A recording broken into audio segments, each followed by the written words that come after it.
So students, today we are going to revise the chapter respiration in organisms. There we can say that what is respiration? Respiration is the process by which food is broken down into simpler substance by releasing energy in the cell. Okay, and respiration takes parts in the cell. That is why respiration is also known as cellular respiration.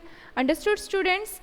And there I will describe you about the types of respiration. There are mainly two types of respiration. One is aerobic respiration, another is anaerobic respiration. Aerobic respiration, you know, aerobic respiration, that is takes place in presence of oxygen. Okay, so in presence of oxygen the respiration takes place of oxygen, and in absence of oxygen, when the oxygen is absent, okay, that is anaerobic respiration. So food is broken down in the presence of oxygen, that can be called as aerobic respiration, and when food is broken down in absence of oxygen, that is known as anaerobic respiration. Okay, students, so I am rubbing this portion. Now I will show you the reaction what takes place during aerobic and anaerobic respiration. Okay.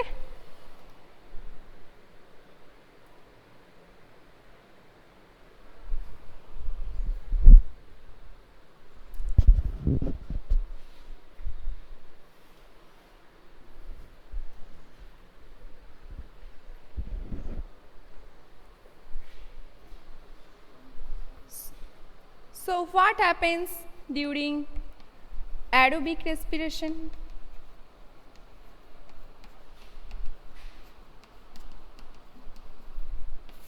You know that during aerobic respiration food is broken down into what?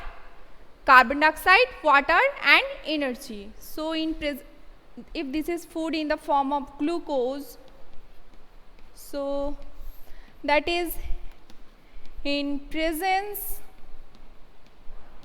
of oxygen, food is broken down into carbon dioxide plus water plus energy. Okay.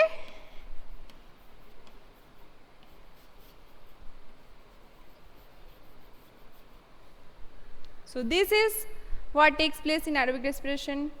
You know where aerobic respiration takes place. Now comes to the next point, that is anaerobic respiration. This is very, very important. Anaerobic respiration takes place in absence of oxygen. You know that then glucose is broken down in absence of oxygen. What they will form? Just they will form alcohol, yes, carbon dioxide. Please turn off your audio. Plus energy again. Okay.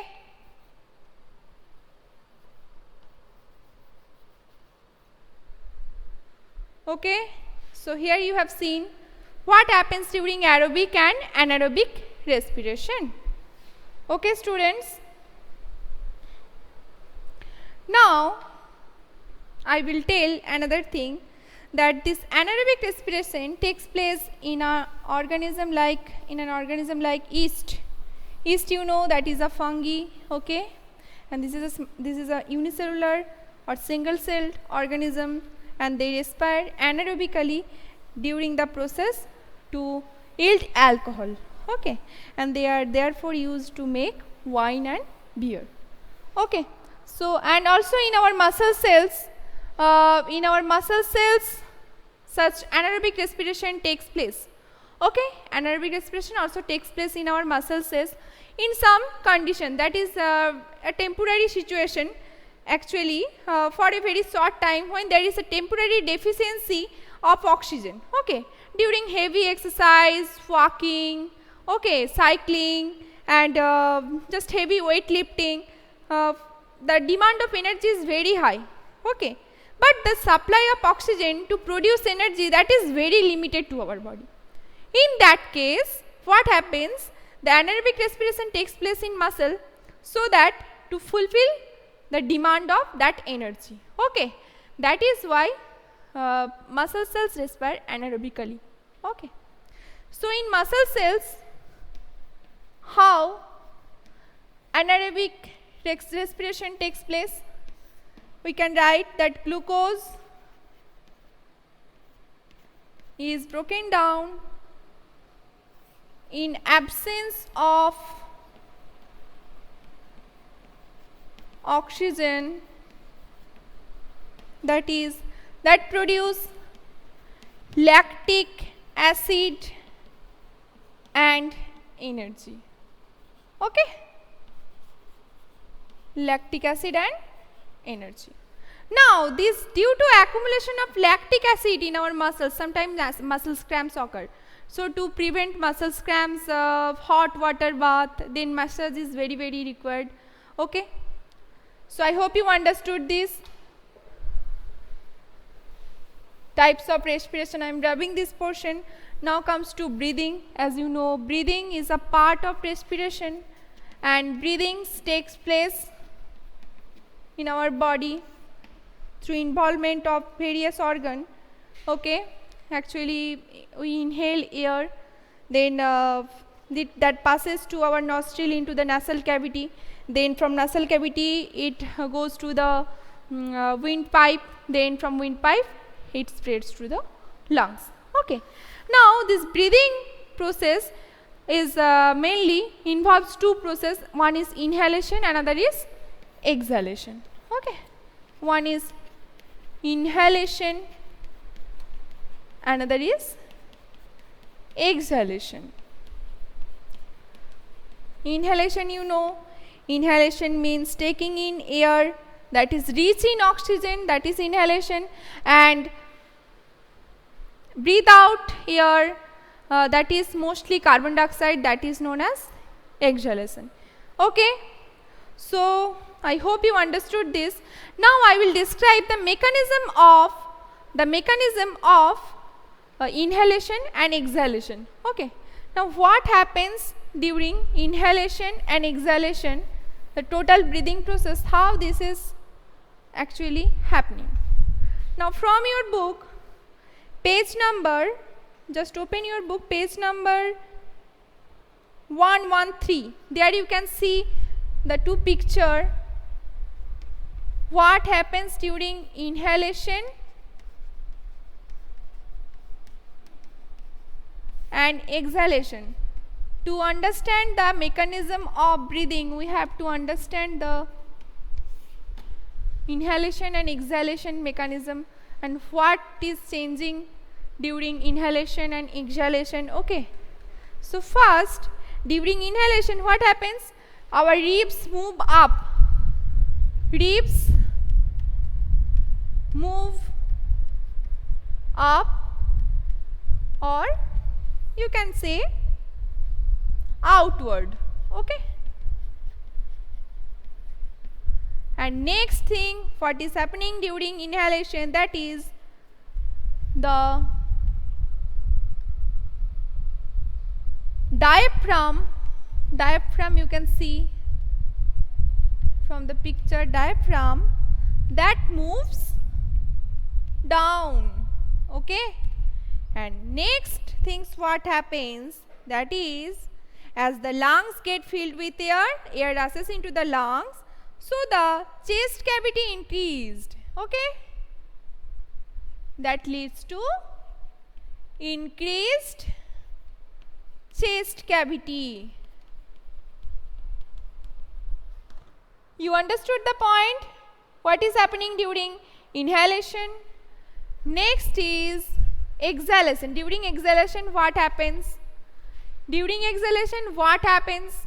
Okay, the things always opposite to inhalation. Ribs move down.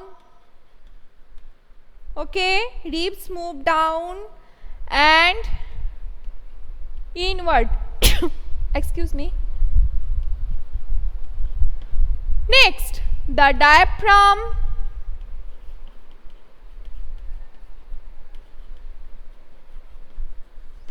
moves always opposite direction with inhalation. So the diaphragm moves up and come to the former position. Okay, and the next thing, that is chest cavity will decreased as the air that is released from the lungs. Decreased chest cavity. Okay, so this is happening during inhalation and exhalation.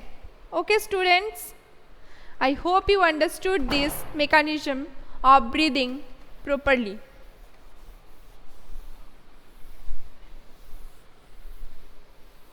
Now I am going to discuss the next part, okay,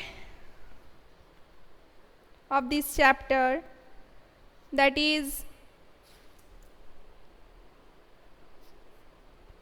in a blue box, that is 112 page. The air around us has various types of unwanted particles, you know, that such as smoke, okay, then dust, also pollens, these all. Okay, and when we inhale, the particles get trapped inside the hair present in our nasal cavity. We know that some hairs are present in our nasal cavity. Then however, sometimes these particles may get passed, okay, in the hair of the nasal cavity. Okay, and this may irritate sometimes the lining of the cavity. Okay, as a result, which we sneeze, sneezing expels that foreign particles from our inhaled air and make a dust-free clean air enters our body. Okay, so such defense mechanisms are found in our body. There are so many defense mechanisms found in our body. Just here the nasal hair are also defensive mechanism to foreign particles, okay, that are enters along with the air. Okay, I hope you understood this. Next portion I am going to discuss, that is breathing in other organisms. Okay, breathing in other organisms, you know, in case of here organisms and breathing organ.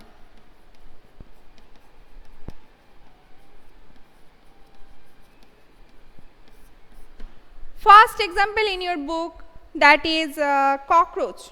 Okay, cockroach, you know, cockroach have a network of tubes known as trachea for gaseous exchange. Insect mainly, they have spiracles for exchange of gases. Okay, in case of cockroach also, such openings are known as tracheae. Okay, such breathing organ, okay, are known as tracheae for gaseous exchange. Okay, next we can conclude another thing, that is earthworm. As we know, earthworm, the skin of earthworm is very moist and slimy, so the air can easily diffuses through their moist skin, okay, and the exchange of gases takes place through their moist and slimy skin.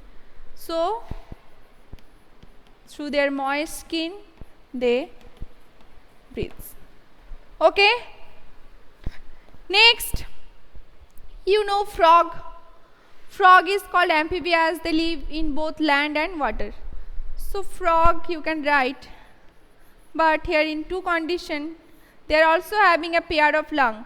So when they are in land, then they breathe through pair of lungs, okay, and when they are present in water, they breathe through the moist skin. Understood? And you know other organisms like lion, tiger, human beings, cat, dog, we all have lungs, okay, for breathing organ, as breathing organ, okay. Now plants also respire, you know plants also respire, and they respire, the root cells are there that are very needed to generate energy, and they get oxygen from the soil particles, okay. And if you want to observe the soil particles, okay, if this is a plant, I'm just drawing the lower portion of plant, okay.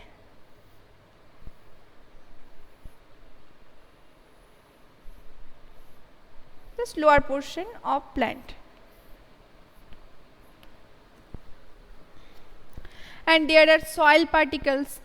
Soil particles are present in such a way that there is a air space between the soil particles, okay, so that root here gets oxygen from the soil particle. So this is a root here that get oxygen from the air space, and these are the soil particles, okay, soil particles. Now, so the root here that absorb air or oxygen from the air space of soil, okay. Now have you ever seen that if a plant is overwatered, then after some days it will die? Why? Because such air spaces are clogged, that is why. So they do not get the sufficient amount of oxygen whatever they needed from the soil particles, air spaces, okay. That is why if a potted plant is overwatered, then it will die, okay. So here we have totally revised the chapter respiration in organisms. Any problem, students? You can ask me here. You can ask me. Any problem?